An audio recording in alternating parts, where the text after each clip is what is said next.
दोस्तों, तो जरा सोचो, अगर मोबाइल में कोई वायरस आ जाए तो पूरा फोन हैंग, फोटो गायब, नेट स्लो और जिंदगी भैया टेंशन से हो जाता है भरपूर। अब जरा ध्यान दो, यही हाल हमारे शरीर का भी है। हमारे शरीर में भी एक सिक्योरिटी सिस्टम होता है, लेकिन अगर हम सावधान नहीं रहे तो वायरस सिर्फ मोबाइल में नहीं बल्कि हमारे शरीर में भी घुस सकता है। और ऐसे वायरस या बैक्टीरिया पैदा करते हैं यौन संचारित रोग, यानी एसटीडी।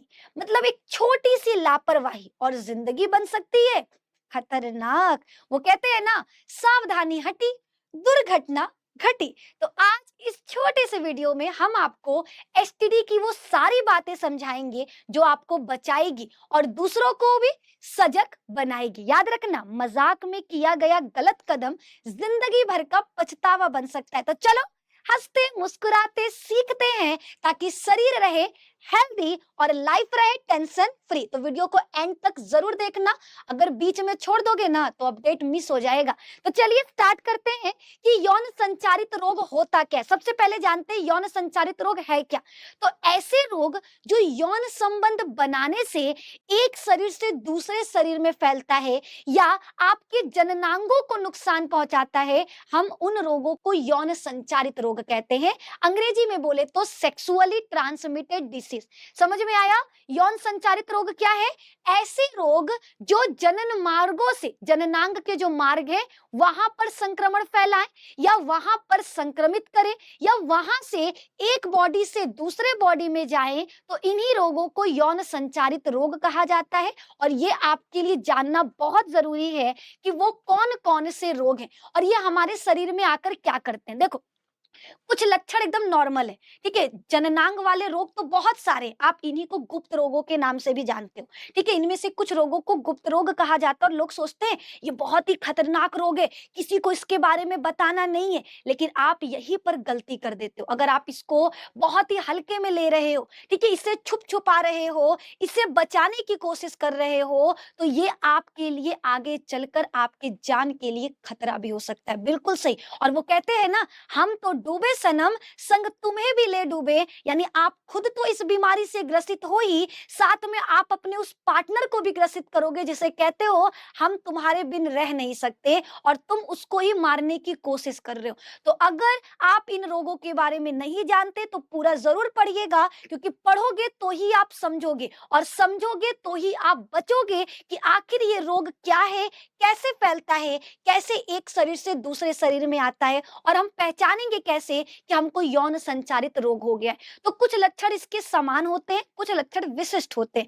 जैसे जननांगों से एक लिक्विड का निकलना, ठीक है। जननांगों से क्या, फ्लूइड का डिस्चार्ज होना, जननांगों पर खुजली होना, थोड़ा सा दर्द होना, सूजन आना, ये सब क्या है, सामान्य लक्षण है।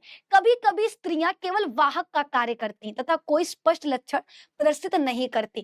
कई बार महिलाओं में कोई लक्षण नहीं होता, उनको वहां पर उनके जननांगों पे किसी भी तरह का कोई भी न जलन होता है न खुजली होता है, लेकिन उनके शरीर में यौन संचारित रोग पनप रहे होते हैं जो फैलाने के लिए तैयार है, जो अपने पार्टनर तक उस रोग को पहुंचाने के लिए तैयार बैठे हैं। तो आपको बहुत सावधानी से इन चीजों के बारे में समझना होगा और इन रोगों से बचना होगा। तो एक एक करके हम महत्वपूर्ण रोगों के बारे में हम पढ़ने वाले हैं। तो उससे पहले, अतः रोग बिना जानकारी में आए बढ़ता रहता है। समय से उपचार न कराने पर क्या क्या चीजें आपको देखने को मिलेंगी।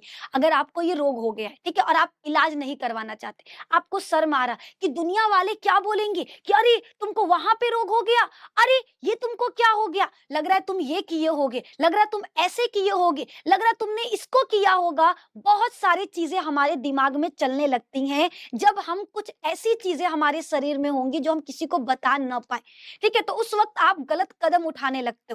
बहुत सारे लोग गलत रास्तों का यूज करने लगते हैं, बाबा फकीरों में लग जाते हैं कि अच्छा ऐसा करने पर ये हो जाएगा, ये खाने से ये हो जाएगा, और वो ठीक नहीं करता बल्कि उस रोग को और बढ़ा देता है। तो जानते हैं कि अगर आप अपने इन रोगों, यौन संचारित रोगों का उपचार नहीं कराते हो तो आगे चलकर क्या क्या देखने को मिलेगा। पहला, गर्भपात। अगर किसी महिला को यौन संचारित रोग हो जाता है तो उसके गर्भ में बच्चा आते ही मर जाएगा। ठीक है, अबॉर्शन हो जाएगा। ठीक है, अबॉर्शन के लिए कोई दवा या किसी भी तरह के युक्ति की आवश्यकता नहीं होगी, बल्कि बच्चा गर्भ में आते ही समाप्त हो जाएगा। रीजन होगा उसके शरीर में पनपने वाला यौन संचारित रोग। ठीक है, उसके जननांगों में पाए जाने वाला वायरस या बैक्टीरिया, जो उसके साथ साथ उसके बच्चे के लिए भी खतरा होगा, जो उसके बच्चे को गर्भ में खत्म कर देगा। दूसरा है मातृ शिशु जन्म।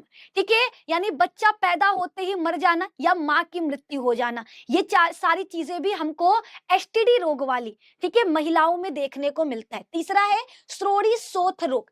ठीक है, यानी आपको एक रोग, महिलाओं के श्रोणि भाग में एक रोग हो जाएगा जिसे कहते हैं पेल्विक इंफ्लामेटरी डिसीज।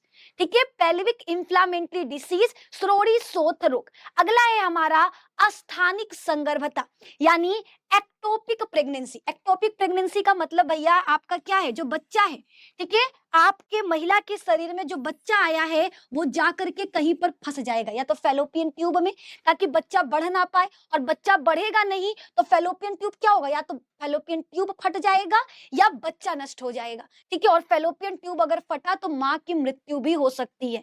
ठीक है, बंध्यता, बंध्यता का मतलब ऐसा भी हो सकता है कि जिन महिलाओं में या जिन पुरुष में एसटीडी रोग है वो बांझ हो जाए, वो संतान उत्पन्न न कर पाए। अगला जनन मार्ग का कैंसर। ठीक है, जननांगों का कैंसर भी हो सकता है उन महिलाओं को, उन पुरुष को जो एसटीडी का इलाज नहीं करवाते। तो समझ में आया ये रोग कितना खतरनाक है। अगर आप यौन संचारित रोगों का इलाज नहीं करवाते हो तो आगे चलकर आपके लिए, आपके पार्टनर के लिए, आपके बच्चे के लिए ये खतरा साबित हो सकता है। इसीलिए जैसे ही आपको लक्षणों का पता चले आप तुरंत जाकर इसका इलाज कराओ। अब हम कुछ